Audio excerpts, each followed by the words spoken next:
Hey everybody, we are Team 2. I'm Jake. I'm Niels. And our customer segment is runners. So the first thing we had to do when we got our customer segment was go out and talk to all the runners we could find wherever we knew there would be runners. I went back and talked to people from my high school track team, and I talked to my friends who run around campus. And I was at a Foot Locker at the Briarwood Mall here in Ann Arbor. And what we found was that all different kinds of runners have all different kinds of problems. Some people had problems with the weather, dealing with the heat and the cold while they were running. They had trouble running into their work schedule, and they had trouble with injuries, with shoes wearing out. But the biggest problem we found, especially among less experienced runners, was that they didn't know what kind of shoes to buy, whether they were running long distance outside or just running on the treadmill or needed something with a lot of cushioning. Can sometimes be intimidating for someone who doesn't really know what they're doing to pick out the right running shoe. And you kind of ran into this at the Foot Locker at Briarwood, right? I did, and even one of the complaints I heard from the customers at Foot Locker was that the employees at the store just weren't knowledgeable enough on what type of running shoes would suit their different running issues. And some of the customers actually resorted to looking for socks that would maybe provide the cushioning they felt they needed, because they were afraid that certain shoes would be too expensive that provided the cushioning they needed. And that cushioning is actually part of the running shoe, but if it isn't a more expensive shoe, some people might want a cheaper alternative that still works out for what they need to do. So what Gary did, Gary went and talked to someone from Emron who was rather knowledgeable on the different kinds of running shoes, and we will show that now.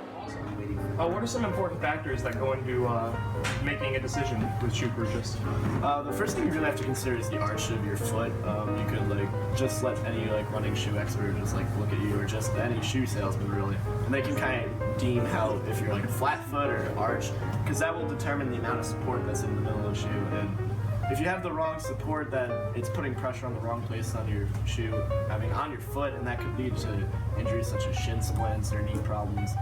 And also the amount of cushioning on the shoe is very indicative. If you are maybe injury prone, you might want a little more cushioning in your shoe, while if you're more of a track runner who is at high level competition, you want as little cushioning as possible to reduce the amount of impact, so your feet are more naturally striking and you get a much faster run. But just for the average runner, you just want to go to your shoe salesman and kind of just ask him about the arch, cushioning, and kind of explain to him have him look at your form, and also just maybe tell him a little bit about your injury history, and they can do a lot from that. Great. Well, thank you so much. Yeah, thank you for your time. So after talking to a bunch of different runners and figuring out a problem, we were able to put together a problem statement, which is that runners oftentimes have trouble finding the right shoe for them, for their needs.